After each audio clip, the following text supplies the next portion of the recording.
general governmental budget. I appreciate everyone being here. We're going to start with approval of prior minutes. I believe that Kelly has given those to everyone after a lot of discussion. We got it done. Poor Kelly thinks that I'm crazy, but we got it taken care of. So do I hear a motion to approve the minutes? Representative Hobson. I move that we accept the minutes from the previous meeting. Did you have another question? No. No, but you did put your hand up really quickly. There's a motion on the table from Representative Hobson and a second by Representative Pickard. All those in favor say aye. Opposed, same sign. Motion passes. Representative Van Houten broke a tooth, so he will not be here today. So in case you're wondering where one of our committee members is, he is at the dentist, and I think he'd rather be here. So let's just put it that way. Okay, then we will move on to a request for bill introductions. Are there any bill introductions today? Not seeing any, we'll move on. And I think the Department of Labor has their fourth person here that they got ready to go. So we'll go ahead and start with the Kansas Department of Labor, and we'll start, pardon me?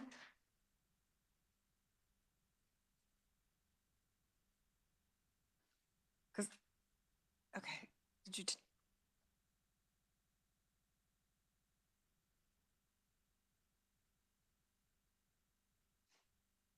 I'm sorry, Stephen. We're going to start with the Department of Insurance so that the Commissioner of Insurance can come up and be back to her office. So welcome to committee, Commissioner Vicki Schmidt. Thank you. We need to hear from Ariana first. Sorry. Yeah, that's good.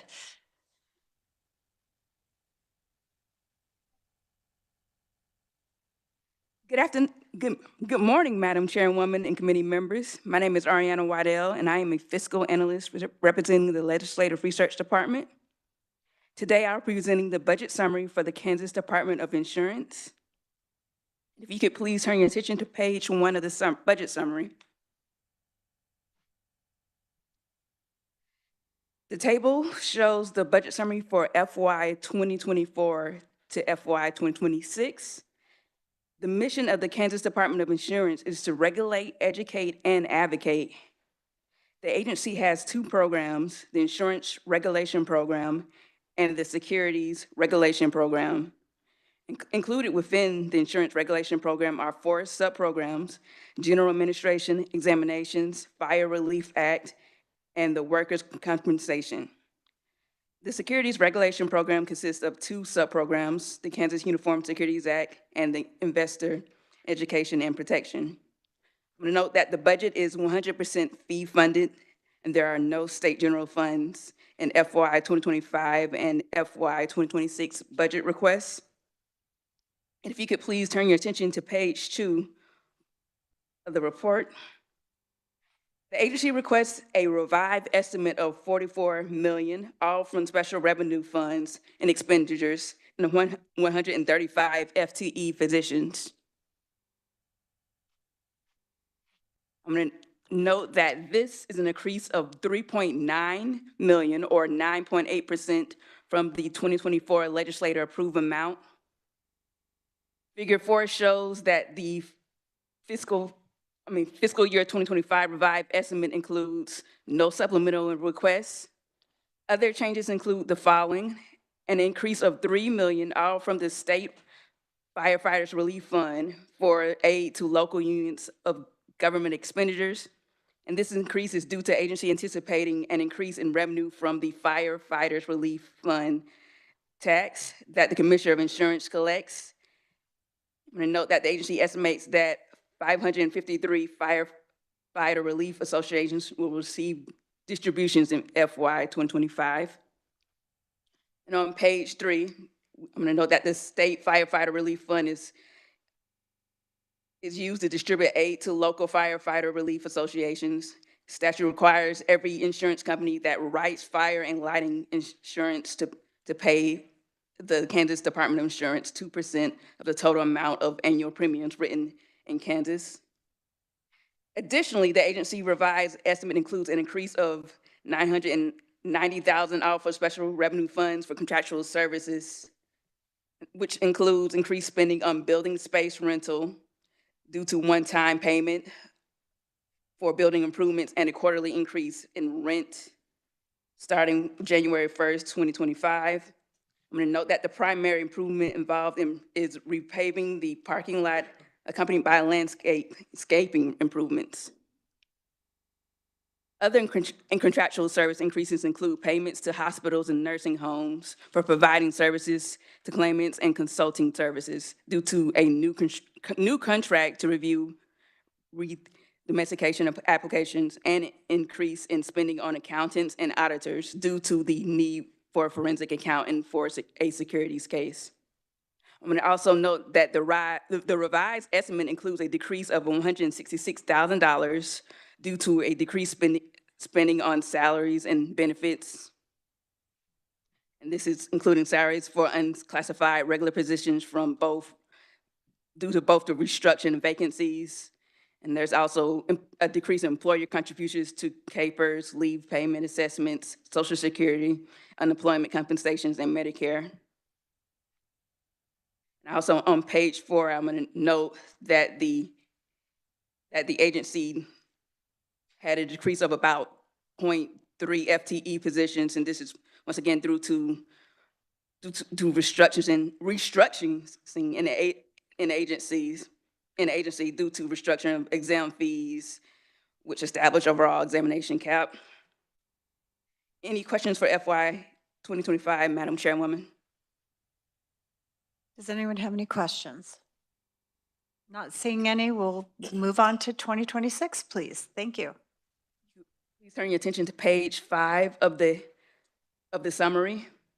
The agency fiscal year 2026 request is for $45.3 million, including 135 FTE positions. This is an increase of about $5.2 million, or a 12.9% change from the 2025 approved amount. And figure 7 shows that the request included no enhancements in the request. And once again, most of these increases are related to the aid to local units, and that's the $4.5 million for the state firefighters relief fund payments. In addition, on page 4, you'll see that there was also an increase of $658,000 for contractual services. And that was due to building space rental, staffing, recruiting services, payment to hospitals and nursing homes, and consulting services and accountants and auditors. And all other adjustments includes an increase of $26,000 all from special revenue funds, and once again, a decrease of 0.3 FTE positions for FY 2026. Any questions for fiscal year 2026, ma'am? Are there any questions for 2026? Not seeing any, I think you're off the hot seat. Thank you. Now, I call the Commissioner of Insurance. She's here. Thank you so much for being at committee. Welcome. Thank you for allowing us to come before you today, especially on a bright Friday morning that is freezing. But it's pretty impressive you're all here, so thank you. Well, I really want to, first of all, introduce a few members of my staff that are here. Eric Turek is the Director of Government Affairs. Hopefully you all know him. If you don't, I need to see you afterwards. Mandy Rowe is Chief of Staff for the department. And then the all-important position for me is Charlotte Daubert, and she is our comptroller. And she's going to fill you in on the details, but I wanted to kind of kick us off a little bit. Some of you may remember Bobby Mariani, who used to work for the department. She retired. I haven't forgiven her. I miss her a lot, and I hope that after my presentation, well, I think after my presentation, you might miss her as much as I do. But Charlotte has done a great job picking up where Bobby left off, and she's doing a really nice job for us. She's going to go over a few of the more in-depth part of our budget, and I'm going to give you some highlights. As Ariana said, and thank you to Ariana for the great overview, the mission of the Department of Insurance is to regulate, educate, and advocate. As commissioner, it is my goal and always has been my goal to efficiently carry out the mission while effectively serving Kansans. The legislature has been instrumental in helping me do that, and I want to thank each one of you for your support in the past. Year after year, I've told you that it's my priority to make Kansas a great place to do business, to try to cut out some of that red tape and still run an efficient operation. I've talked in the past a lot about Senate Bill 37. You may remember it passed in 2021 that overhauled our producer licensing process. I'm going to keep bringing that up because to date, this has reduced revenue coming into the department by $21.5 million. I think it's important for you to understand and realize that the work that you do has a real impact for Kansas citizens. In 2023, you provided flexibility to the department, so I lowered certain insurance agent and agency licensing fees, further reducing revenue coming into the department by over $1 million. Starting in fiscal year 2022, put a moratorium on security registration fees and subsequently have cut those fees, resulting in a $47 million less coming into the securities fee fund. When you add it all up, combined with some other operational efficiencies that we have discovered, like our live scan fingerprint machine, free continuing education, fingerprint fees, and no work comp assessment, we have reduced the cost of doing business in Kansas by $75 million. The department has more bills this year to lower fees, including elimination of producer appointment renewal fees, which will lower the department revenue by about $6.5 million. We're also proposing to reduce premium taxes to 1.8%, which will put us in front of the tax committee. That's going to be fun, which will eliminate the portion that comes to the department, further reducing our revenues. I like to think we do more with less at the department, and I want to mention our consumer recoveries before I turn it over to Charlotte. The Kansas Insurance Department, I believe, is one of the best kept secrets in Kansas. I've said it before, and I'm going to keep saying it until every Kansan knows that they can call us for insurance and securities issues. We have the resources that can help them. But I do think we've made some progress. My first year, our Consumer Assistance Division recovered about $2 million for Kansans. Last year, we bumped that number up to $11.8 million. In addition to these efforts, our Consumer Assistance Department helps individuals locate life insurance policies with the NAIC Life Insurance Policy Locator. After the first year in office, we had helped people recover about $2.5 million. Last year, we increased it tenfold, and we are at $25 million. Just move that decimal over. I'm so proud of the work that our Consumer Assistance Division does. We don't always get to talk to people on their best days, and in fact, many times we talk to people on one of their worst days. Year after year, we've put more money back in the pockets of Kansans. Our total since I took office is $144 million. All of this would not be possible without the work of our hardworking Consumer Assistance Division. And we've actually, I'm kind of proud of this, but we actually had to hire 2 new people to help us keep up with things coming into the office. Bottom line is that we're always looking for ways to cut costs and reduce revenues while still maximizing the services we can provide to Kansans. And I'm now going to let Charlotte come up because she's going to answer all of your hard questions, and she has a little bit more information to give you. Thank you so much. I know what a sacrifice it is to serve, and I really want to thank you for being in your seats and for the work that you do. It's hard work, and this seems like a little compressed session, so it's even more Little fun. is a very nice way to put it. Small. Commissioner. Yes. Representative Hubert has a comment or question. Is he back? I am. Back. It's like a bad penny. Yes. Keeps showing up. I think it was 2009 then when we were both chairing elections and had some interesting discussions on some conference committees, but We did. I spoke with Eric during the campaign season because I was hearing from a lot of people about rising insurance rates. And I know you had a bill that wasn't an end-all be-all, but it was at least something. Are you looking at, has that been introduced again? Or I would like to see how we could facilitate that, because I felt like there was at least something in there that was in that bill that could, make. We have introduced a bill, is called, we're calling it ISA, it's Insurance Savings Account, where people could put money into an account that would be a deduction on their Kansas income taxes. They would be able to put $6,000 as individuals, $12,000 as married filing jointly, and then on the corporate side or the business side, $25 million a year, no, 25,000, oh my gosh. My checkbook is a lot less, $25,000 a year into the insurance savings account. And they could use that to pay premiums or deductibles. And, I can't control the weather.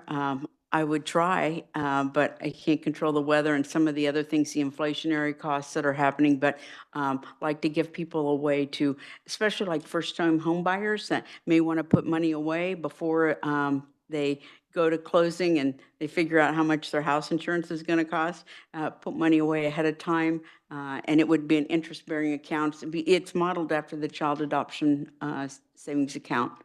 So. Well, I appreciate Eric had already told me that there was no need to ask questions about your budget because it's great. But I thought I could ask you a question in regards to even our ongoing efforts to feel what we can do for the pain of our constituents dealing with the rates that are going through the roof. So I appreciate that, but we will take all questions on our budget too. yeah. Thank you, Madam Chair. Oh, it's Thank you. good. Thank you, Representative. Eric. Thank you for being here.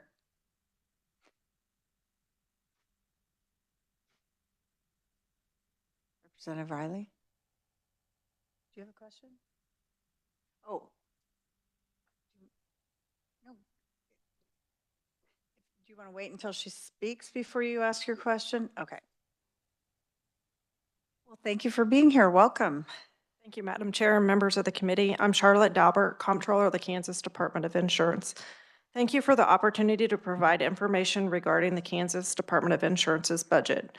Insurance Commissioner Schmidt continues to look for efficiencies and determine department priorities that best serve the citizens and businesses of Kansas. Commissioner Schmidt has covered the department highlights, so I'll kind of go over the fiscal matters. Thank you, Ariana, for presenting our budget. I'll kind of stay out of the numbers since you've gotten all of those, but I want to highlight a few things. The department is 100% fee funded, and the commissioner has continuously demonstrated the ability to identify and implement efficiencies to reduce both spending and revenue coming into the department. The FY25 budget request is an increase of $3.9 million over the approved 25 budget.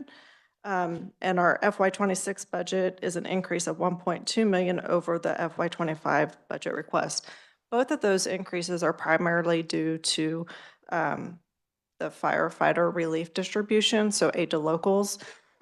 It's not something we can really control. That distribution goes up based on the tax that we collect, so it's a pass-through. We collect that tax and we give it to the firefighter relief distributions across the state of Kansas. Currently, we have 553 distribution FRAs that we distribute to. The department is currently recruiting for vacant positions that were funded in our budget request. Like many organizations, recruitment has become increasingly difficult. We have had to adjust some of our starting salaries to attract qualified candidates for our highly technical positions and professional positions such as attorneys.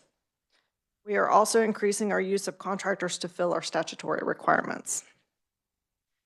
The Insurance Department Regulation Fee Fund has a healthy balance, and as such, we have several pieces of legislation this session aimed at reducing the revenue coming into the department. Legislation has been introduced to allow the commissioner the flexibility to lower more fees within Chapter 40 and to eliminate the producer appointment renewal fee. Senate Bill 24 is anticipated to reduce revenue nearly $6 million. To reduce the portion of premium tax that is retained by the department. Senate Bill 32 will reduce the amount of premium taxes paid by companies through the elimination of nearly 1.6 million currently retained by the department. To establish an online real-time auto insurance verification system, House Bill 2047 would create such system and would cost up to $1 million per year. Create civil penalties for insurance fraud crimes which would be issued by the department. The additional authority is expected to result in additional expenditures to keep up with the rising reports of insurance fraud. The department asks for your support on these legislative items to help us reduce our fund balance. The governor concurs with our request for the current fiscal year 2025 and budget year 2026. We would appreciate your support of the department's request. Thank you again for the opportunity to present, and I would be happy to answer any questions. Okay, I think we have a question from Representative Riley. Thank you, Madam Chair. And I think my question goes right down the line of what you were talking about hiring people. First of all, I would like to say thank you very much for the frequently asked questions, the way you filled that out. You added some additional stuff, which that came to light. What I was looking at is that your differences between your FTEs and your actual people that you have, the actual 116.5, 116.5 that are staffed, but you have an FTE of 135, which brings me to one of my questions, and that had to do with, I see several of your positions, and again, I don't know what the actuals of those people are, but you have like, a vacancy of 4 for the policy examiner specialist. Seems like some of those lower level folks you are having some challenges hiring now. Is that causing any bottlenecks, or are you processing things well, even with that shortage? We're still able to process things, but if we can get positions filled, it will help us be more efficient. So you are having a bottleneck as far as A little bit. some of those areas? So is most of the bottlenecks is reviewing insurance policies or over on the security side? Where's your bottlenecks?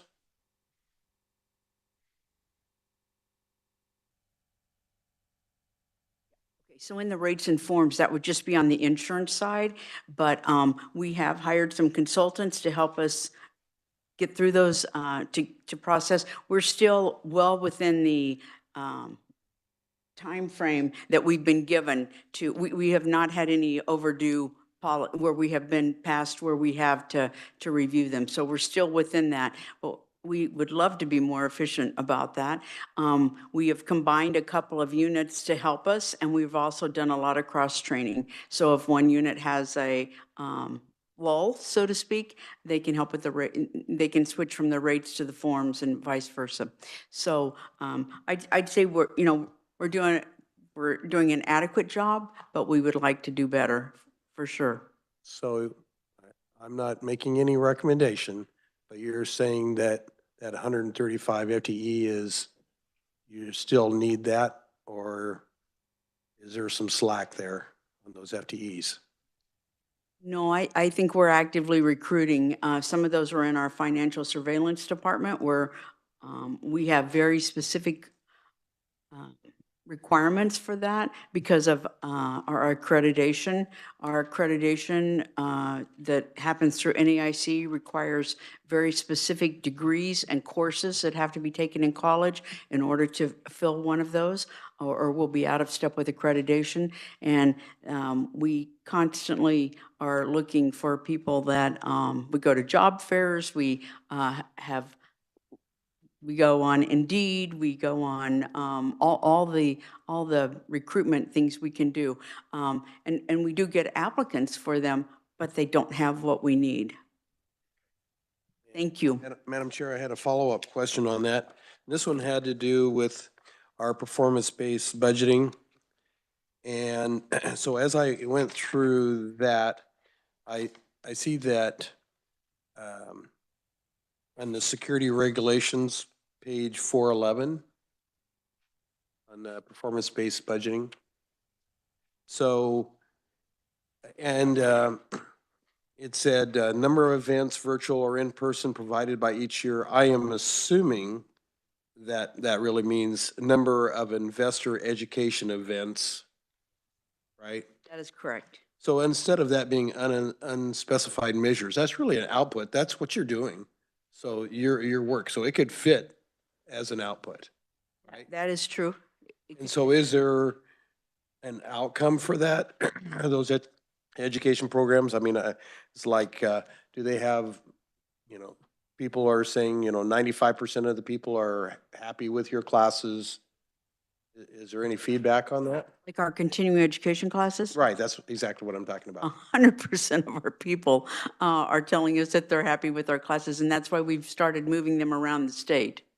Okay, well, awesome. To me, then, there's your outcome. Yeah, I think that has been a really good outcome for us, and we would like to continue to expand those. We do offer some of those virtually when if we've done some, for example, at the Johnson County Library, and we can get, we have videos, they have technology there that we can also blast that out to virtual participants. Some places, when we did continuing education in Dodge City, we couldn't blast that. They didn't have that capability. So we also do some virtual things along the way. But I think that industry changes constantly, and so we are constantly trying to educate all of the people that we regulate. Thank you, Madam Chair. I really think that you did a great job. I was just pointing out, a little fine tuning of those. And I'd like to make myself available for some of the divisions that we've already seen, and some of the departments where we've already seen where the performance-based measures stink. And so therefore I spent a year ago, going through all of our budgets and rewriting all of them. And I'm not seeing a whole lot of updates and changes. There is a few very good departments that are following through, and thank you for doing that. But I would like to make myself available if anybody has questions of how to make those better, because I don't think that performance-based budgeting, which came in 2019 statute, is being followed. Thank you. We try our best to follow it, and we'll put you on speed dial. So be careful what you offer. Thank you. Representative Turk. Thank you, Madam Chair. I just want to, it's more for the committee, and just a reminder, fee-funded agencies, especially fee-funded agencies that are run by an elected, that having that flexibility to adjust their FTEs is incredibly helpful. With their FTEs here, and with 135 people under charge, that's very impressive. These are pretty, percentage-wise, these are pretty standard movements within any organization, whether public or private.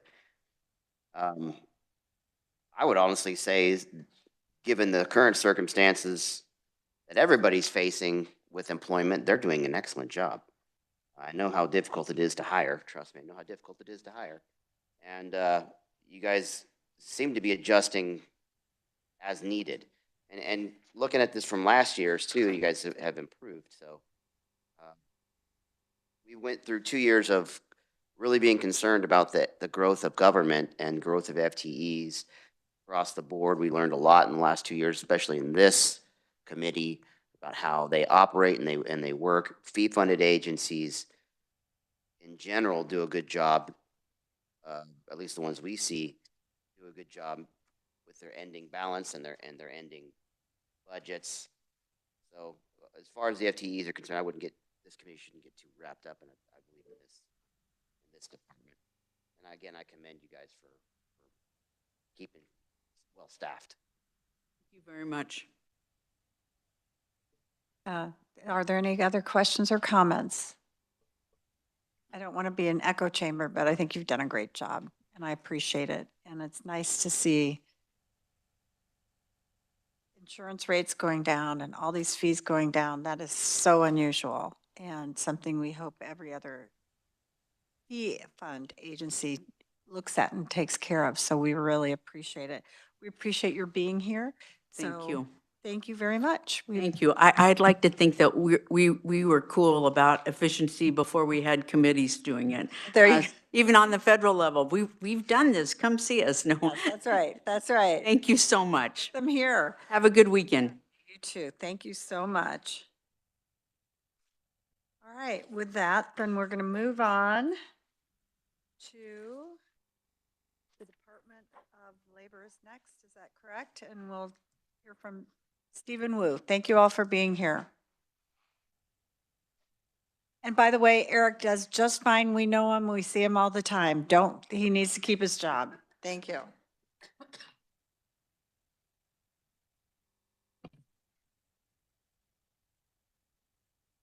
I know. Broke open here. Please go ahead, Stephen. Thank you. Good morning, committee. Stephen Wu, Legislative Research. I'll be going over the summary for the Kansas Department of Labor. Before I get started, would like to recognize some folks we have in the audience. We have Amy Selman and Sandy Johnson, Deputy Secretaries with the department, as well as Diana. I forgot to ask. Geisberg. Thank you. My husband says that all the time. Geisberg. So it's very easy to remember for me.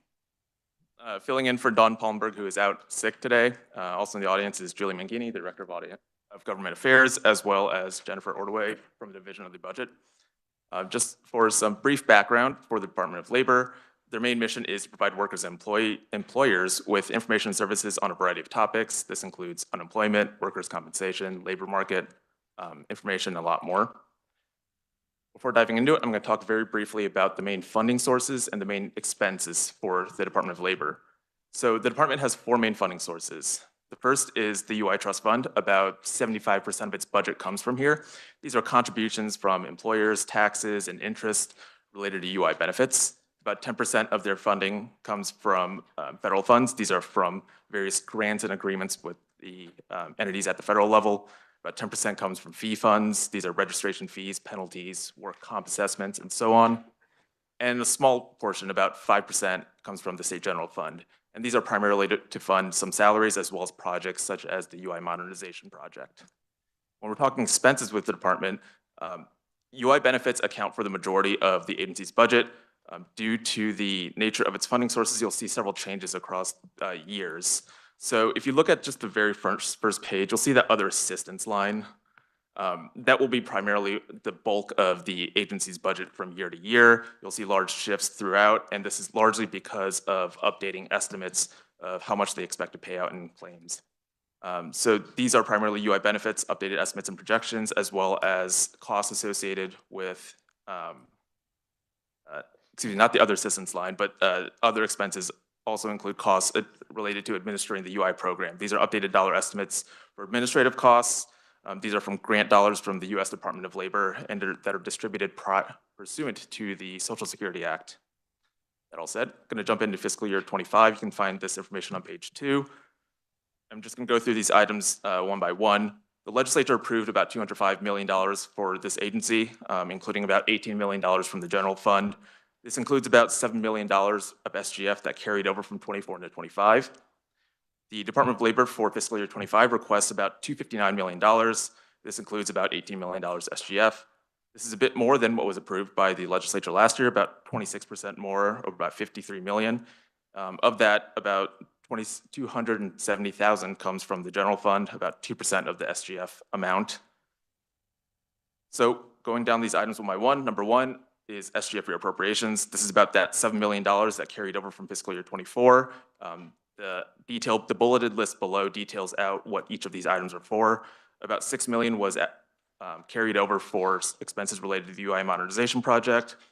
About $940,000 carried over in general operating expenditures, which the agency has reallocated for training for the UI modernization project after it's gone live. About $33,000 is left over from capital improvements funding. This has been reallocated for the supplemental request, which I'll get to in a moment, and about $2,000 in general operating expenditures for the amusement safety ride program. The Special Committee on Legislative Budget, when it met at the end of last calendar year, they deleted the $940,000 associated with that the agency had reallocated for UI modernization training. Number 2 is the agency's supplemental request. This is to replace some AC units. Totals about $450,000. About $270,000 of this comes from the state general fund. So for some general information on this, the Department of Labor wants to replace 3 AC units at its office buildings at 401 Southwest Topeka. These units are about 20 years old. Maintenance is becoming quite costly for the agency. The total cost of this project is about $1 million. The agency has about $550,000 for this project. Wow. I'd like that mistake in my account. One more comment than I thought to include. My apologies, $550,000 for this project. About $333,000 comes from the general fund. The agency in the supplemental request is just asking for the amount to make up that difference. Just as a general note, the Department of Labor's capital improvements projects, they're funded according to a 60% SGF, 40% work comp fee fund split. So any amount of the total amount that is requested, those percentages would be applied. So 60% of whatever amount for a capital improvements project is requested will come from the general fund. The remainder would come from the work comp fee fund. Just as a note, the Joint Committee on State Building Construction heard this project initially back in October, but at the time, their estimate for this project was about $500,000, $500,000. Since then, the agency has updated completed a systems requirement review and updated its estimate to $1 million. And the Joint Building Committee will hear this budget in full. I believe it's next Tuesday. For the Legislative Budget Committee's actions on this, and in accordance with the motion to remove all supplemental enhancement requests, this item was removed as well. So it does not currently appear in the version of in House Bill 2007 that reflects that committee's recommendations. Item number 3 relates to UI benefit payments. This is what I was referring to earlier on year-to-year estimates updating. This is an increase of about $28 million from the UI Trust Fund. These are updated projections from when the budget was projected out, estimated last year. About $140 million was the old estimate. This was then adjusted to about $168 million. The LBC heard this request and didn't make any changes to it. Number 4 is a transfer for the UI Trust Fund. This is a one-time expense, about $21 million from the trust fund. So for some quick background on this, during the pandemic, the U.S. Department of Labor reimbursed states for waiting eligibility periods. In 2022, the Kansas Department of Labor reported that amount to be about $132.9 million. The U.S. Department of Labor then transferred that amount to the Kansas Department of Labor. During the review process afterward, KDOL found that the original calculation was incorrect because it should have been based on the ending date of the CARES Act, which is September 21. It was based on that date when it should have been based on the end date of Executive Order 2123, which was rescinded in June of 2021. And so this amount is just correct for that difference in estimate. It would be a one-time expense, and the Special Committee on Legislative Budget concurred with it, didn't make any changes. Number 5 is for the administration of the unemployment insurance program. These are federal dollars that come down from the U.S. Department of Labor to administer the UI program. As the agency receives more dollars to administer the program, you'll see a corresponding increase in expenditures. So this is about $3 million more that the agency is receiving, so they're spending about $3 million more. And last, item number 6 are those all other adjustments lines. This is a variety of changes, of smaller changes in the agency's budget from year to year. There are a number of items which I've listed out below. Most of these operational adjustments are based on the modernized UI system going live. Let me see, excuse me. There's about a $4 million increase in salaries as well as some additional positions in the UI division. There's some decreases in contractual services and software maintenance, and there's some decreases in services for the winding down of the modernization project as it went live. And there's a slight increase for salaries in the Industrial Safety and Health Division. And the Legislative Budget Committee heard this and concurred with this item as well. Before moving on to 26, I know that was a lot of information. We'd be happy to answer questions on it before proceeding. Representative Tur. Thank you, Madam Chair. Boy, sure wish I had me a frequently asked questions sheet. Can you tell me what their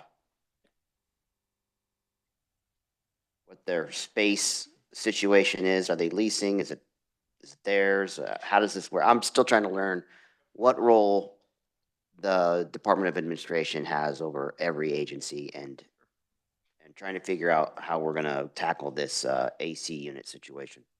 Sure. If you look ahead to page 8, this details the capital improvements budget. Just want to point you to the paragraph at the top. It's about the middle of the page. There's a brief description of the office buildings that are incorporated with this agency. So there are 3 primary office buildings, 401 Southwest Topeka, 1309 Southwest Topeka, and the Eastman Building. In addition to that, the Department of Labor leases some space in Garden City, Lenexa, Salina, and Wichita. That should encompass the Okay. So to be clear, this is their building. those They- 3 buildings. Yes. Okay, so the one that needs the AC units. Okay. It's their building and within their operating funds, they don't feel like they can cover it, correct? Without SGF assistance. If I can interject, they made a mistake in the estimate of the project, and you've already done the project, is that correct? No? Well, I think the LBC thought you should be estimating a little bit more closer, and decided that the department could probably absorb the cost. Okay, well, that does assist me in what I was about to do. Thank you. Whoops, yes, Representative Melton. Thank you, Madam Chair. On page 3, it says the agency projects making 167.7 million in state unemployment, the increase of 27.6 above. So how is that projected? Is it based on previous numbers? My understanding is it's based on the claims filed, which difficult to estimate with precisely year to year, because the amount of claims that are coming in are based on the amount of people that file claims. That all said, I would defer the specific mechanics of how to project it over to the folks at Labor. Okay.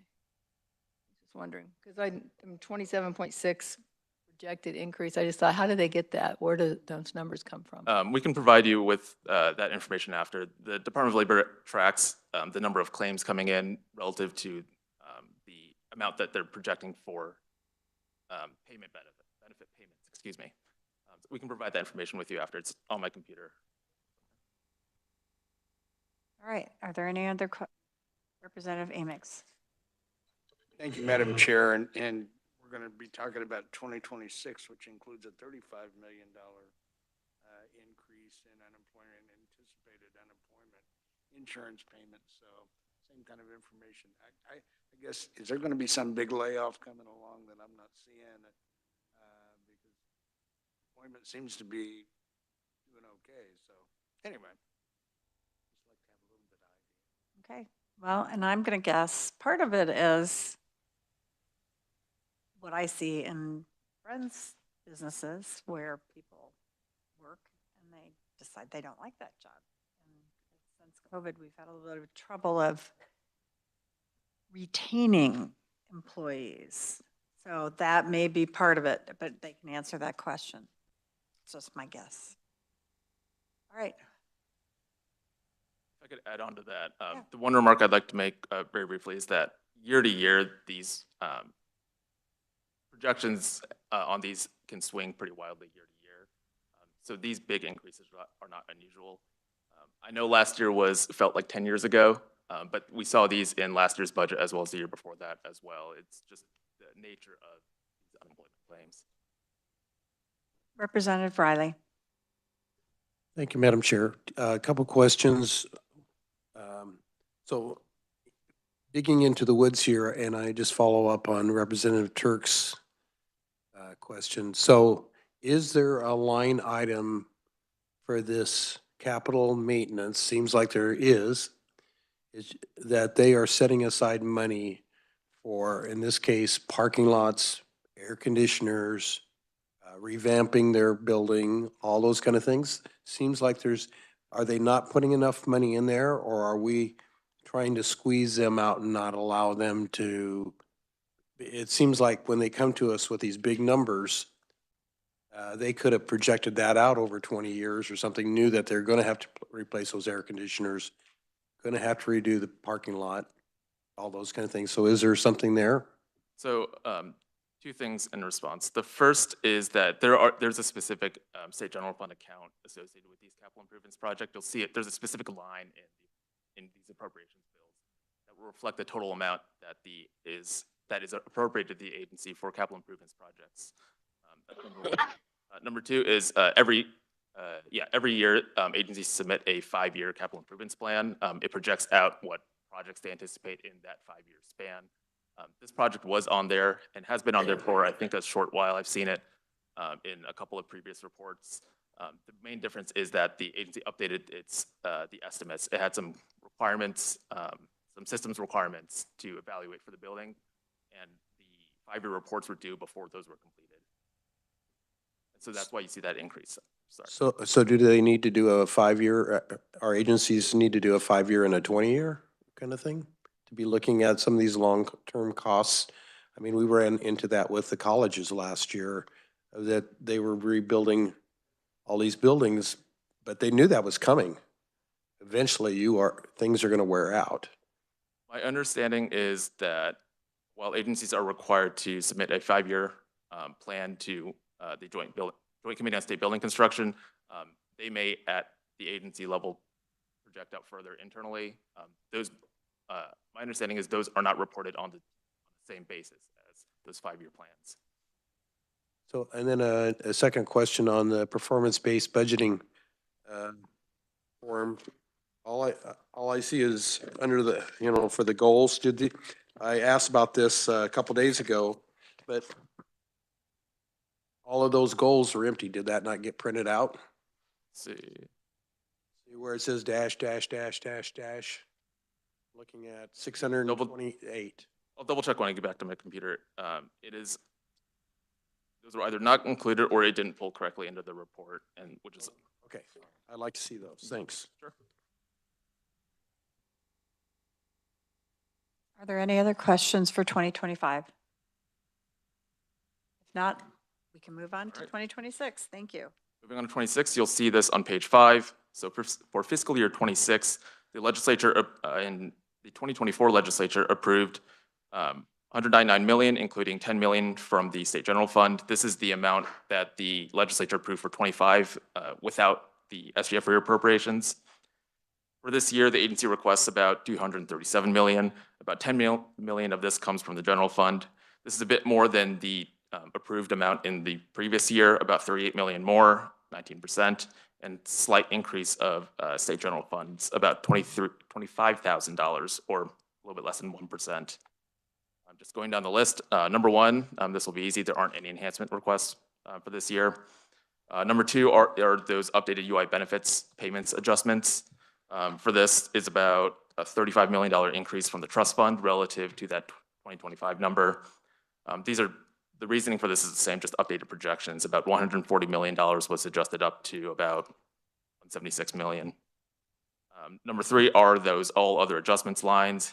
The content in this section is the same as in the previous year. There's some increases in personnel for the UI division as well as in the industrial safety and health division. This in general is comparable to the 2025 changes since we're comparing to a similar point in time. For each of these items in fiscal year 26, the Special Committee on Legislative Budget concurred with the agency and didn't make any additional recommendations. The last thing I'll note before turning over for questions is that you should have a yellow sheet before you. This sheet includes some information on items that are in the governor's budget recommendation, but are not in the Special Committee on Legislative Budget's recommendation. It does not include any SGF lapses, but does include those enhancements that you see. So those AC units, which the Legislative Budget Committee did not recommend, you'll see this on this page. And you'll also see an additional item, let me see, and it is titled Shelter Workshop Transition Grant Program. This is to comply with 2024 SB 15, which established the program and requires a transfer from the EDIF to the Shelter Workshop Transition Fund. We neglected to include that last year, so this is just a technical correction to make that transfer. That all said, we'd be happy to answer any questions, or if the committee would like, would turn it over to the agency. Representative Turk. Thank Thank you, Madam Chair. Can I say that again, please? Walk me through the sheltered workshop transition grant program, why it wasn't included and why the LBC didn't leave it in. Is this something that is a after the fact kind of, I mean, as you said, to comply with SB 15, tell me a little bit more, please. Right. So SB 15 has included within that bill is a requirement to transfer 1 million from the EIF over to the Shelter Workshop Transition Fund within the Department of Labor. I forget if it's a matter of timing or that something got dropped through, but that the language to include that transfer wasn't included in the appropriations bill passed at the end of last session. This is just to correct that so that the appropriations bill conforms with what the legislature's intent was last year. Okay. All right, so you're telling me we knew about this from last year, but the LBC just overlooked it? What are you telling me? These items were in the governor's recommendation. They were not in the budget as presented to the Special Committee on Legislative Budget. But you're telling me we needed to include this to be in compliance with last year's budget? With SB 15 from last year. You see where my confusion is? It's not lining up. I think we had a whole year to figure this out. So it's a matter of timing. When we presented the budget to the Special Committee on Legislative Budget, our focus there was on the agency's request.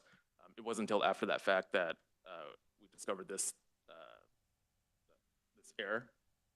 And so this is just to correct that. It's purely a point in time of why you're seeing this now here and why you didn't see it at the LBC presentations last year. All right, thank you. All right, thank you. First, I want to tell direct the committee to look at their email because Molly has sent the 2024 frequently asked questions, which also begs the question why we don't have one for 2025. So I'll ask that of Labor when they come up. If there are no other questions for Stephen, thank you so much, Stephen. Then I'll call up Don Geisberg. Yes.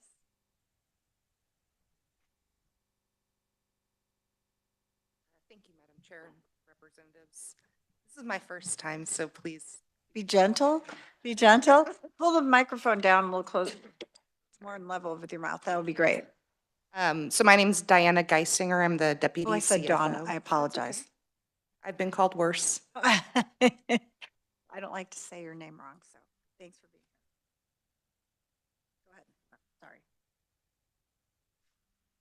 Sorry. I believe Stephen has actually covered everything, so I'm just available for questions.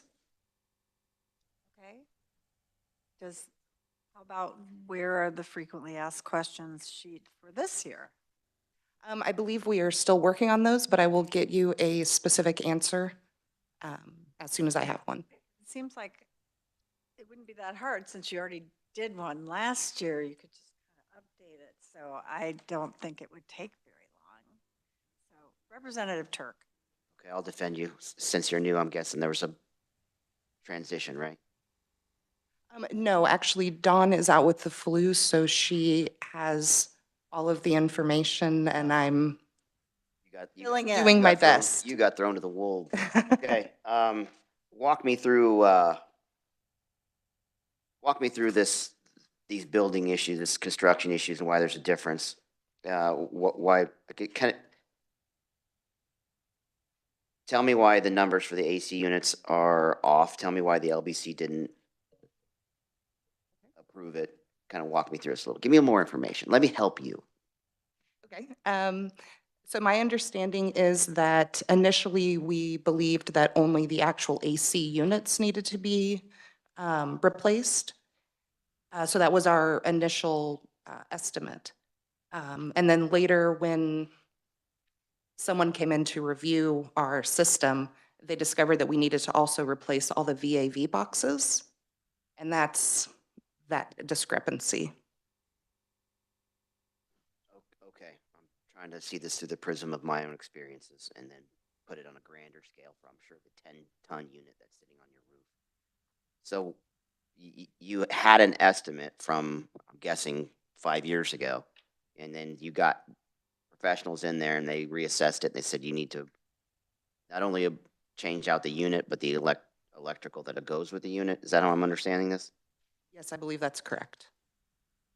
And the agency doesn't believe that you've got the flexibility to pay for that within current funds? No. Why? Thank you.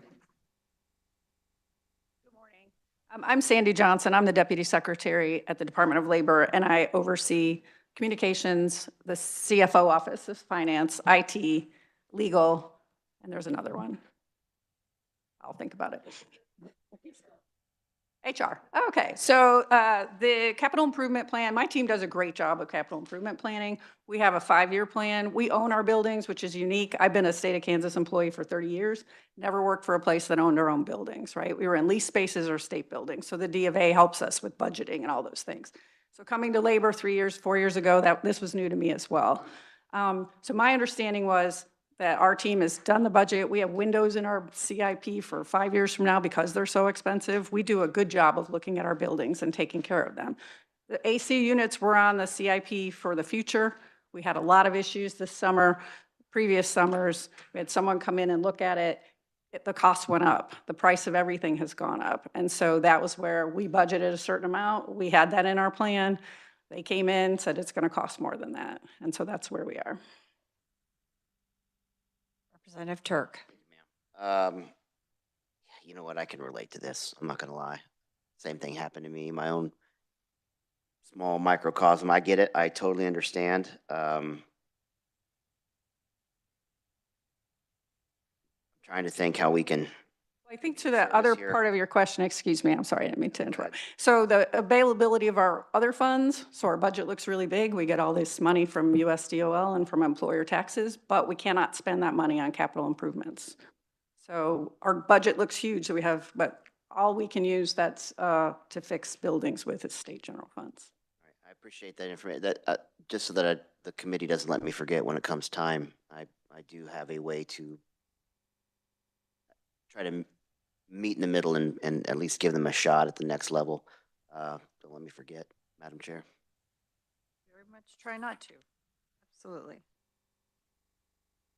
Representative Melton. Thank you, Madam Chair.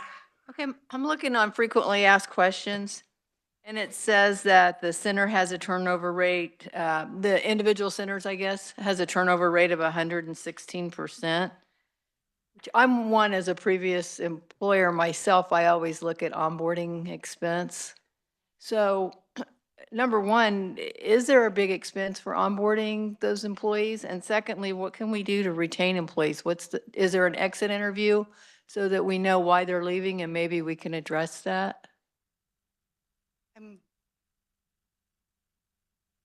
Thank you for the question. I think that's a great question. Also with HR under my purview, I can explain that there is a cost to high turnover rates in agencies. Answering calls from people who are not very happy is probably not a great way to spend your day. So we have a lot of turnover in our call center. And we can provide those numbers and how we do the training. And we have a whole surge plan to keep those call center agents. And that's part of our reporting that we do to several committees within the legislature. Yes, absolutely. So will the new system circumvent some of these people that are calling in? Yes, the new system at the current time, self-service is one of our big goals. And so folks are going into the new system and filing and completing that without having to call in. And that will continue to improve. Our new system's only been online for, I think, 40 actual working days at this point. So that is the plan. I'd like to add, I've heard good things about it from my constituents. Thank you, Representative. All right. Representative O'Hobson. Thank you, Madam Chair. Just to follow up with the previous representative, with respect to the turnover at the department, is salaries and wages for the call center, is that a factor that people are leaving? Is that an issue by chance, or is it something that can be addressed to retain some of these these workers? I'm going to have Amy Selms. She's over the unemployment group. So. Sure. Good morning. My name is Amy Selm. I'm a Deputy Secretary at the Department of Labor. I work with the external services teams, including unemployment insurance. So yes, during the pandemic, entry-level wages for call center staff went from 12, I think it's now starting wage is $16.89. Don't quote me, but it's something like that. We also have expanded our programs with regards to looking at folks outside the Shawnee County area. And so we have a really great recruiting and retention effort that includes folks from all over the state. We currently have staff in 41 counties. And so we've really made efforts to make sure that we include rural counties and other areas in that option. I'm just more, you know, what we can do pretty much to do with respect to retention of, you know, employees. I didn't know if benefits and wages were concerned. So that's pretty much where I was aiming at. So thank you for your answer. Okay. Anyone else with a question right now? I have one. Well, first I want to tell you that I'm pleased to see that the unemployment system is doing well. We can all testify to the fact that the pandemic made life miserable for most Kansans as well as us. How many people do you still have remote versus, I mean, I know everybody went remote during COVID, so tell me how many people are back? What's the? So when the Secretary responded to a very similar question at the Joint Commerce Committee, there is a presentation that has those numbers on it. I don't have it in front of me, but one of her responses related to that we have a wide variety of working opportunities. One is people are in the office full time. We have a lot of people who do hybrid. They are in a couple of days a week, at home a couple of days a week.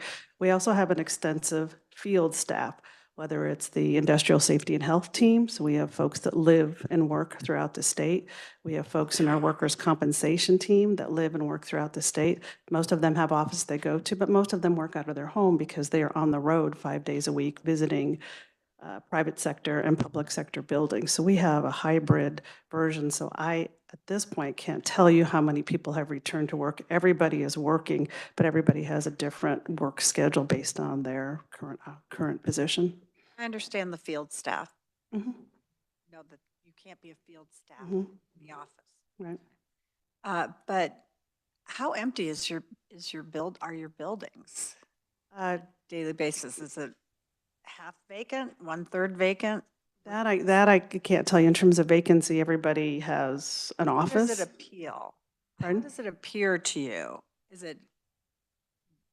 I'm just Right. trying to get a handle on it, and I know that I asked this question in the joint session for commerce. And I know that there are parameters that you set up, but it concerns me with a lot of people who are in the office 2-3 days and gone for the other days. And I think it's not easy to measure how much people are doing at home.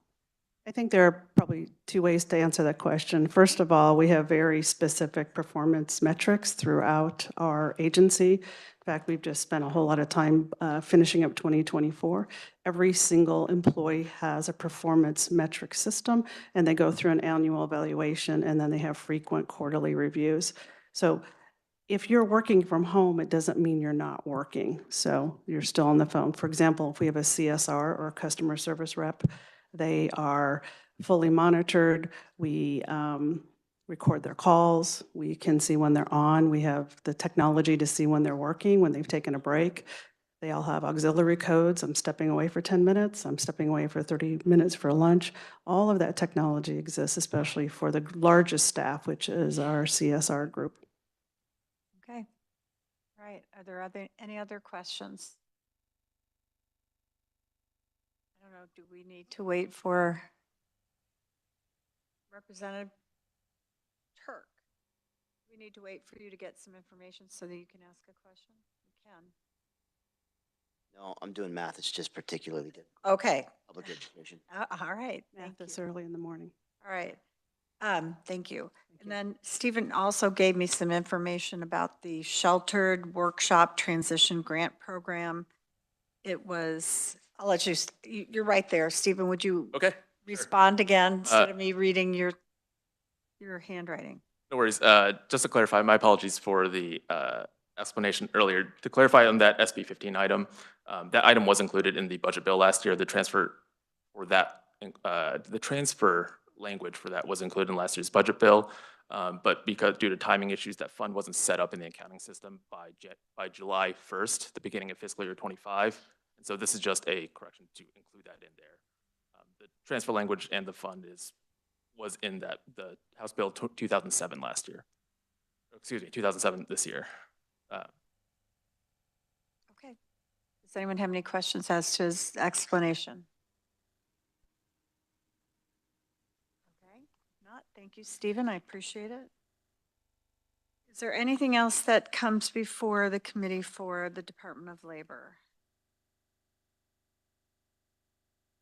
If not, I think you're off the hot seat for the time being. And we will move on to the Kansas Public Employee Retirement System, otherwise known as KPERS. And we'll ask Stephen to come back up. Lucky you.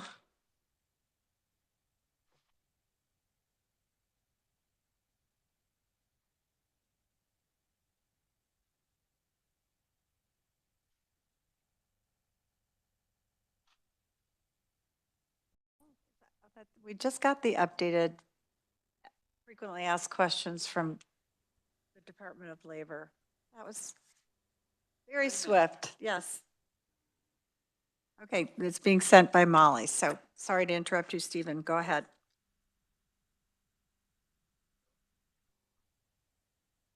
There we go. Before KPERS, before I get started, would like to recognize some folks in the audience today. The Executive Director of KPERS, Alan Conroy, is with us in the audience, as well as Jared Waltner, their Planning and Research Officer. Would also like to recognize, oh, Jeff just walked out. Jeff Arpin from the Division of Budget is in attendance as well. So for KPERS, just a quick overview. The Kansas Public Employees Retirement System refers to both the retirement system available to public employees and to state agencies that administers it, as well as to the entity that oversees and administrates the system overall. The budget before you reflects the operating expenditures and administrative costs to that state agency. The dollar amounts that are associated with employer contributions and employee benefits are not reflected in this document. Those are separate.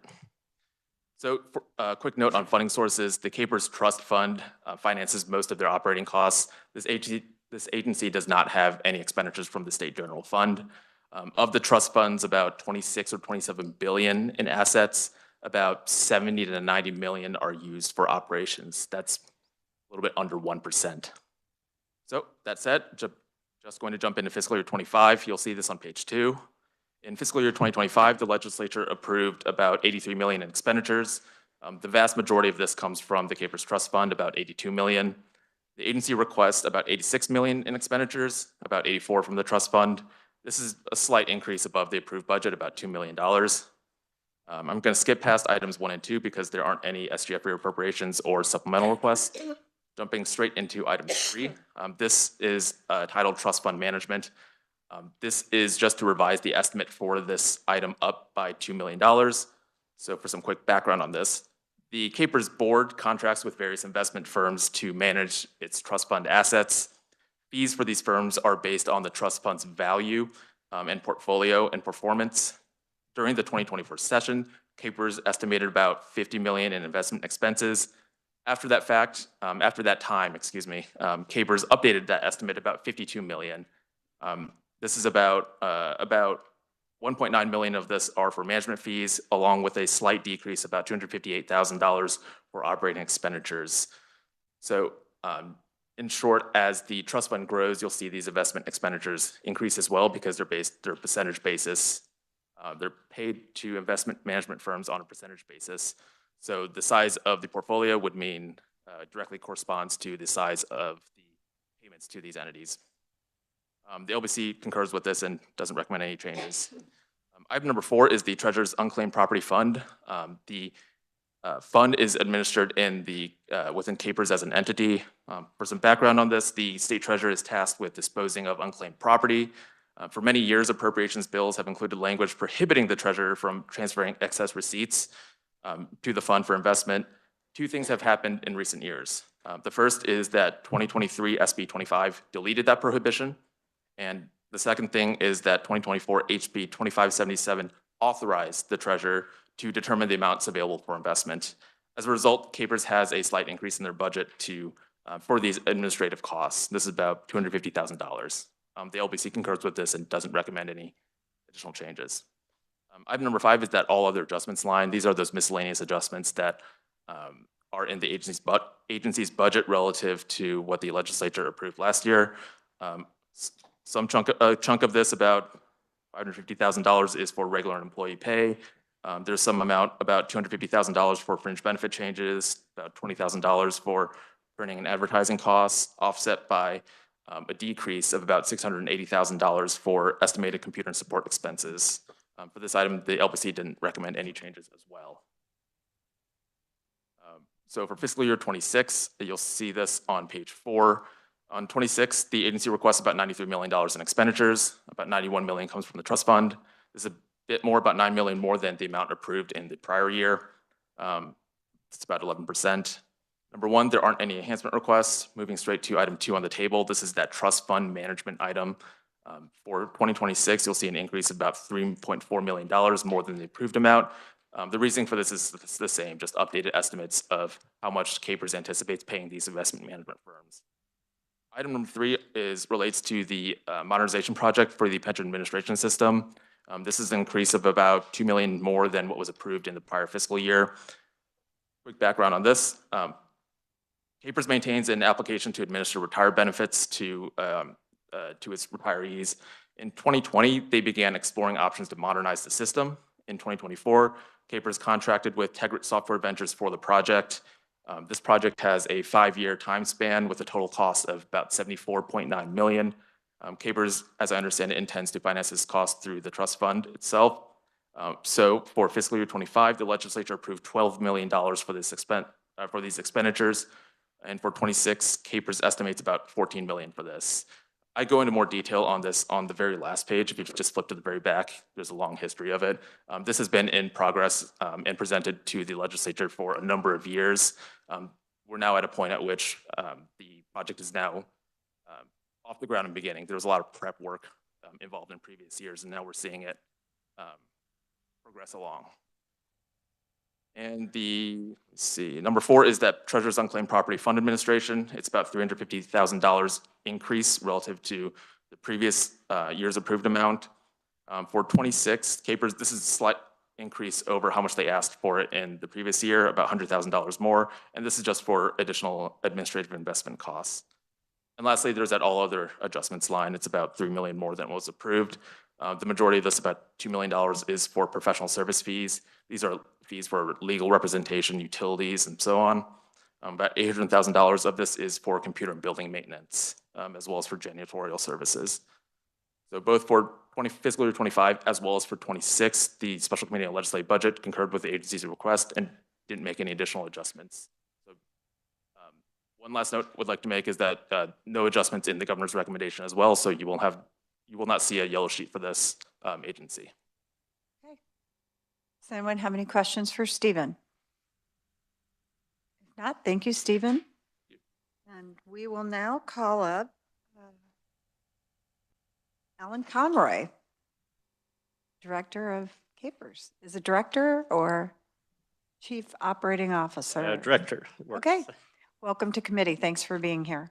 Thank you very much and appreciate the time. I think we did go ahead and prepare frequently asked questions. I'm sorry didn't have them in advance, but certainly be glad to share those with you. So. Very brown nose. Thank you. I appreciate it. Well, thanks for the opportunity to be here. As Stephen certainly had highlighted, in terms of Capers budget, it's all funded out of the the trust fund. So it's an approved expenditure out of that trust fund to pay for the sort of day-to-day operations of the system. And so, as you heard, we have a board of trustees who prepared a request. As Stephen noted, the Special Committee on Legislative Budget did not make any recommendations, nor did the governor for that. And so we would, I guess, as a start, request respectfully the support, which is in House Bill 2007, which reflects that Special Committee on Legislative Budget's recommendations. Just very briefly, a little bit about the background. Of course, there's 3 different retirement systems in KPERS that KPERS manage. The regular KPERS, which is for all state employees, all local school employees, as well as local government employees, and that's our largest. The regular KPERS system is the largest one.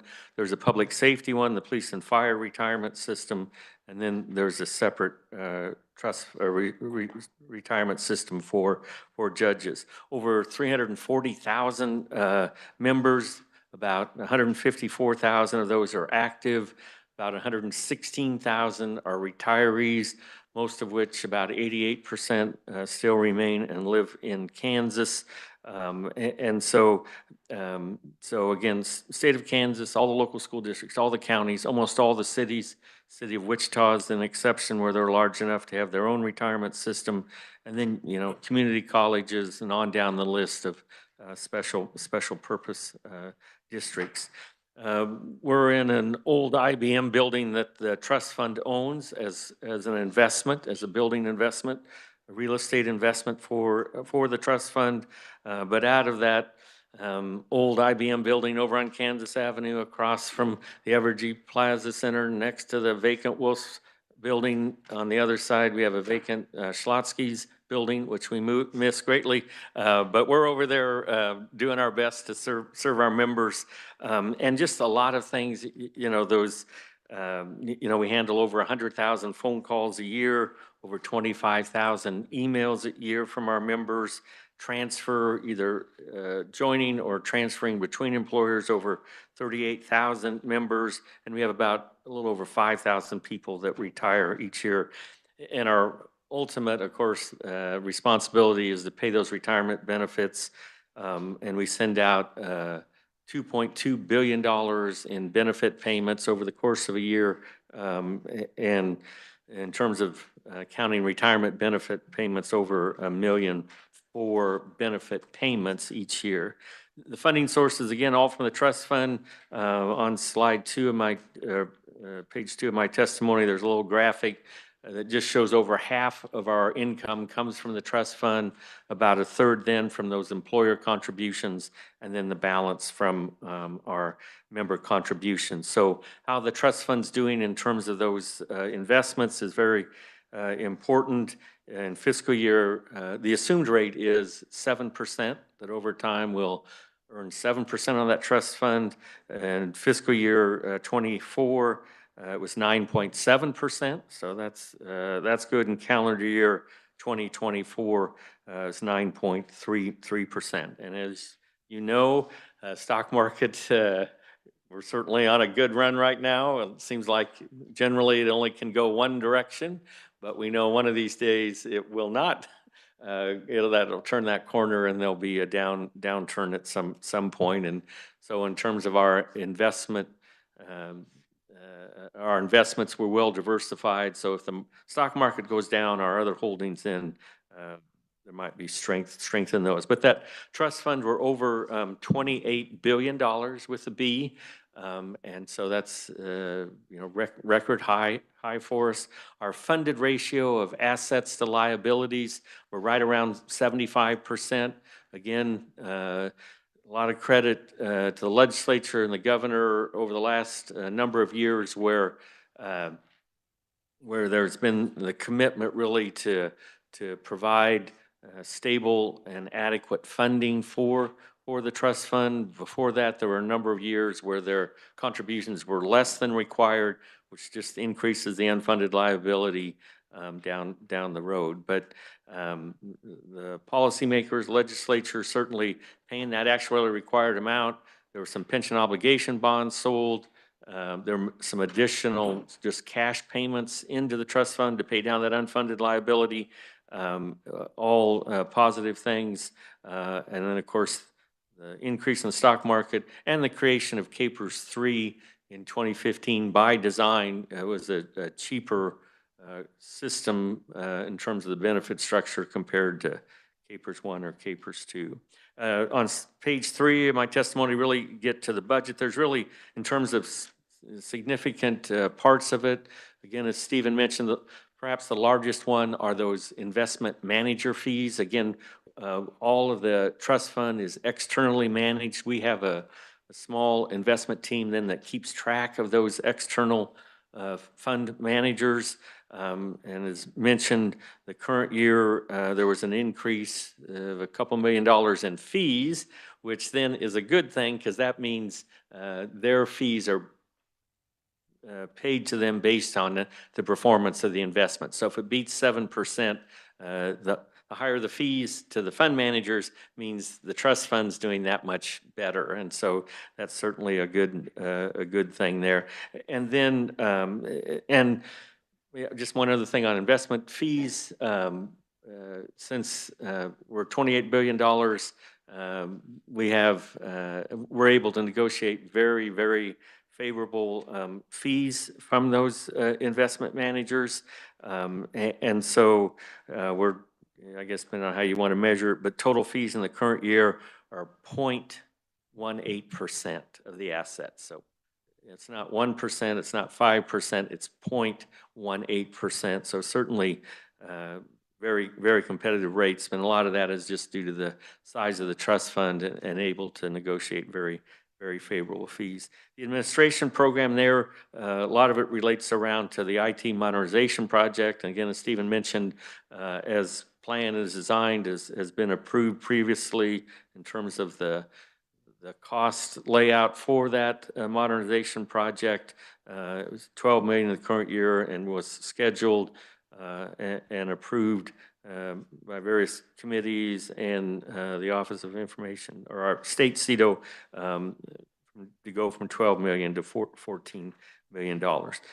Again, the administrative fees are a little over 1.6%. If you look to benefits payments, 0.12%. If you look to assets managed, and can certainly talk more about the administration, the modernization project if you have any interest in that. But just basically our current system, we started it in 2005. So we're 20 years, and certainly significant changes in the plan design, the creation of Capers 2 and the Capers 3 creation. So then the IT system has to be modified to adjust to those changes, which we did, but certainly some challenges along the way. So with that, I'd certainly be glad to respond to any questions that I may, or if you want to talk about frequently asked questions, certainly, but stand at your ready. All right, I do want you to just address the something we talked about yesterday.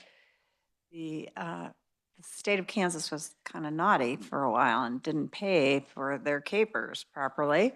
So we've been trying in the last few years to get it back up. So can you tell us where we're funded now? And Absolutely. And on that point, yeah, there were 25 years where every year our actuary would come in and say the employers, and remember the state's paying the employer contribution not only for all state employees, but also for all local school employees as part of state aid education. So we're in the $600 to $700 million annually. So it's a significant amount. But for those 25 years, the actuary would come in and say, state, you should contribute at this. And for 25 years, because of budgetary difficulties, quite a number of those years, a lower amount was paid in, still a significant amount, but not at the actuarially required amount. So that difference didn't go away. It rolled into the Capers unfunded actuarial liability, where we're charging you all collectively the assumed rate of return 7% interest. And so that unfunded liability, certainly a significant number for state school. It's currently at $6.2 billion with a B. So, but in pension funding, again, it's always that long term. We're on the track then to have it fully paid off by 2039 if those employer contributions are continued to be paid, and if the market at least is, earns that 7% over the long term. But $6.2 billion, and the majority of that is because of those 25 years where the employer did not pay what was supposed to. But again, to the credit, we're now to the 7th valuation where the proper amount is being paid, and that really is key to long-term pension funding. And you will note that the legislature put a chunk of money in. That's right. There have been 3 pension obligation bonds where the state sold the bonds, the state's paying the debt service. We got the proceeds of the bonds to invest, kind of an interest arbitrage things, and so far that's worked very well. We've gotten that money and earned more than the debt service. And then there have been a couple payments where the state just, here's some additional cash directly to Capers to go into the trust fund to lower that unfunded liability. Representative Hubert. Thank you, Madam Chair. Alan, it's good to see you.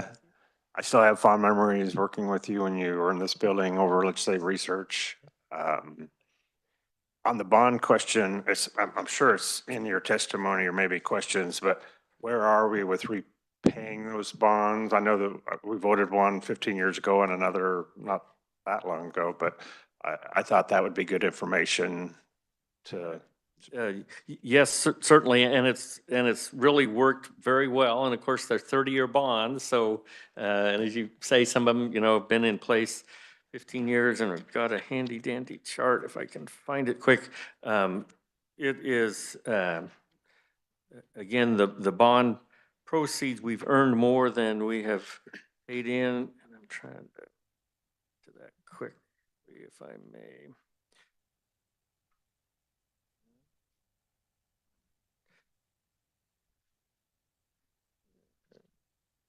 If you can't find it, you can get back to us later with that. It's no emergency.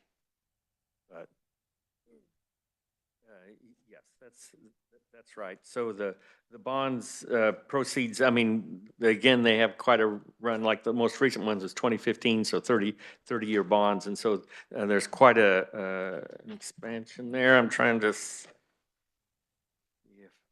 Yeah, here we go. Finally, too much information. Sorry. And so if you look at the three bonds, let's see, so the returns for the 3 bonds so far, after taking out debt service, we're to the good, or you're really collectively to the good $1.1 billion. So it's worked very, very well so far. But again, 30-year bonds, and it assumes, the interest rates varied, like that 2004 one, the interest rate that you all are paying 5.39%. We've earned 7.5% on that money. The 2015 bonds sold at 4.68%. We've earned 7.84% on that money. So that's $465 million that's come in. And then the last one, the 2021 bonds sold at 2.65%, and we've earned 3.85% on those, at least that point. So those 3 bonds, the investments worked, 1.1 billion to the good. That's a good thing. Are there any other questions or comments? If not, we're going to move along. Thank you so much, Alan, for being here. And before we go to start recommendations, I want to go back to Representative Turk, who did some math for the Labor Department for their air conditioning, I believe. Yes, Madam Chair, I'll make that I'll make that motion when we get to the department. Go to recommendations. All right. Okay. All right. Well, then we will get back to recommendations for what we've heard today, and then we'll move on to the governors. I can find what I did with that. All right. We're going to start with the Department of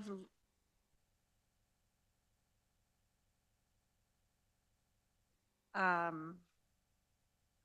them out now. We have documents from the governor's office, so we'll take those now, but we'll not address that until we get to that recommendation. Give you some time. All right, what is the,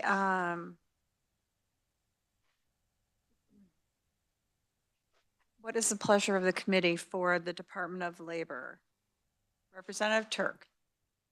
Thank you, Madam Chair. I'm going to look to Stephen to help me get through this one, but the Sheltered Workshop Transition Grant Program, we need to make a move to make that compliant, correct? So I make a motion that we follow through with their request to transition that $1 million over in 25 and 26, Stephen? Yes. In 25 and 26. Representative O'Hobson. Oh, you seconded. I'm sorry. There's a motion and a second. Is there any discussion about the motion before we take a vote? If not, then I'll call for the vote. All those in favor say aye. Opposed, same sign. Motion passes. All right, now we get back on to the overall labor budget that we looked at. I'm sorry.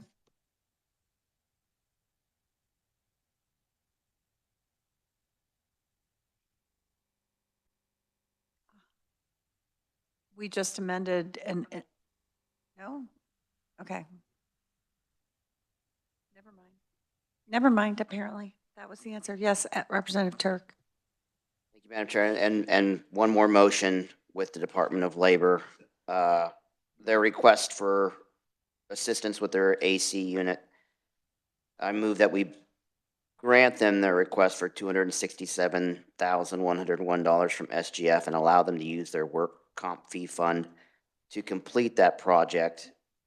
In addition, I'd like to require the agency to share their final project cost with the committee, and then humbly ask them to update their capital improvement plan, and any other department that is listening, update their capital improvement plan to reflect the current market costs for services. All right. There's a motion on the table from Representative Turk. Yes, I can repeat the first part. Yes, add $267,101 from SGF and allow them the use of their work comp fee fund to their requested amount in their budget for fiscal year 25. That help? All right. There's a second by Representative Riley. Is there any discussion? If not, I'll call for the vote. All those in favor say aye. Opposed, same sign. Motion passes, adding that 267. All right, now on labor's overall budget. Your overall, with amendments, all right?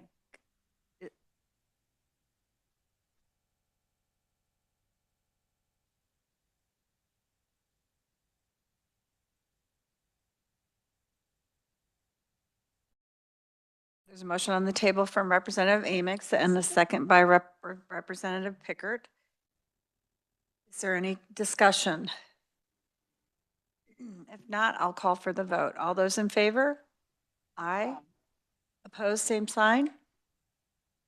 Okay, motion passes. The budget for Kansas Department of Labor is taken care of for us so far.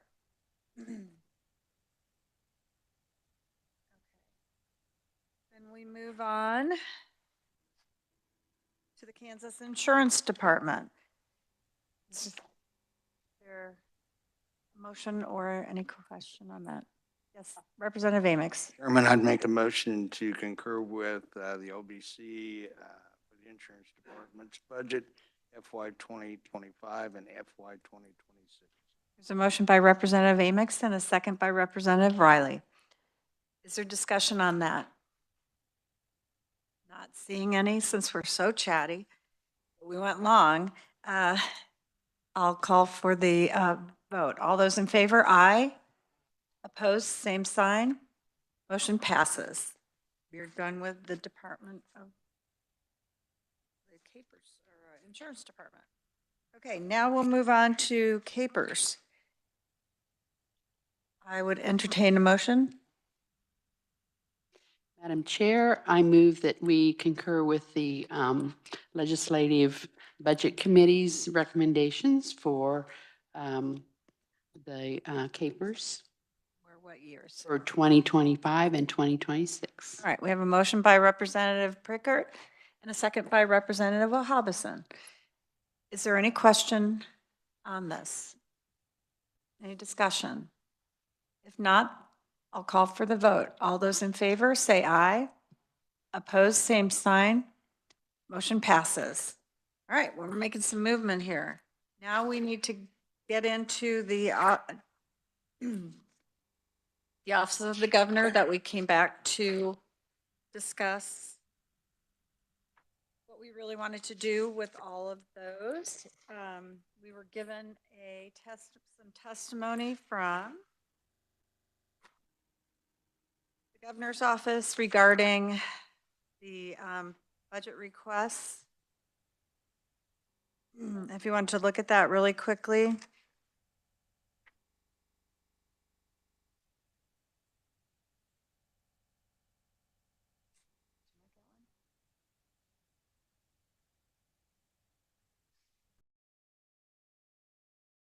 Looks a little bit more like frequently asked questions to me than it does any more information. Representative Amix. Thank you, Madam Chair. This morning I talked to Dylan and just wanted to straighten out. We had talked yesterday about the agencies that came before us. Yes. How much money it would take to actually cover all of their requests. And I think the figure that we came up with yesterday was between 10 and $12 million. 12 million, yeah. It's actually about $5.8 million. It is $5.8 million. It's 5.8 is the we're missing. You know, and I think, I'm going to tell you, I think these agencies do one heck of a job. Yes. No, that's all right. Oh, okay. So I have a recommendation if you would like to go there. Sure. Can we just get some information from Dylan, please? Thank you, Dylan, he had his hand up while you were talking, so I thought I better give him 2 cents. I just want to, give the opportunity and also the opportunity for the people behind me to raise their thumbs up. My understanding from their testimony is the request was $2 million for domestic violence prevention and $3.8 million for child advocacy centers. Was the request. And I think what happened is there were several different pieces of testimony for domestic violence prevention, and they were not added together. It was all one singular request. One request. Well, that makes it a Do little I have a bit thumbs up? more I have a thumbs up. palatable. Okay. All right. Well, you might have gotten a real windfall if we'd not gotten some information. Yes, Representative Amix. I think normal times, normal year, without the process that we're going through with the budget process, there would probably be great justification to consider 100% of these requests. My recommendation is the 5.8. I don't think that we can fund them all, but I think that we could fund 50%. And I think that is, I think that that's reasonable. I think that that's something that we can give you to take to appropriations. And I think that, quite honestly, I got to believe that they would feel comfortable with that. With that, I would make a motion that we concur with the LBC for FY 2025, FY 2026, with the addition in 2026 of funding the $5.8 million at a 50% level. So you don't want to fund them at a 50% level in 25? We're doing 20 and 25. Or 25, 26. Yes. So you want it, but you said it was just for 26. Go ahead. Yeah, in both years. I'm sorry. I'm sorry, and I don't want to speak on the behalf of the lobbying group, but my understanding is that the request was for FY26. The majority of FY25 has elapsed at this point. All right. And so it would be one ad of half of 5.8. That'd be like $1 million and 1.6. All right. Is there, there's a second by Representative Hubert. Is there any discussion? Representative Turk. Thank you, Madam Chair. Just so I'm clear, so 1 million to domestic violence, correct? And then 1.9 million to child advocacy centers, correct? Great, thank you. Are there any other questions? I would like to add that one of the reasons they've asked for that is they've had federal funds that dried up for domestic violence, and they were getting in 2023 $550,000. So they also, I wanted to point out that there was no addition to CASA because that's already in appropriations budget. So that was another, I believe, 12 million, did you tell me? 1.2 million, wow. Wrong place to put the dot on my page. So 1.2 million goes to CASA already. So that's not even in this decision. So any other discussion? Then I will call for the vote. All those in favor? Say aye. Opposed, same sign. Motion passes. Thank you, everyone. Is there anything else good, anything good to come to the committee at this time? Anything else you'd like to discuss? Okay, Molly asked that you, well, can you, right, just, this is a game of telephone. I think you should say it. Members of the committee, I just wanted to remind everyone to be on the lookout for budget committee report emails over the weekend. All right. Thank you. And with that, we're adjourned. Oh, sorry, Representative Turk, don't get up. So did we close out the governor's budget in total with that We vote, did. or was that just an amendment? It was the whole thing. Okay, great. Thank you. Just wanted to be clear before we shut this thing down. Thank you. All right. All right. Thank you, everyone. This meeting's adjourned.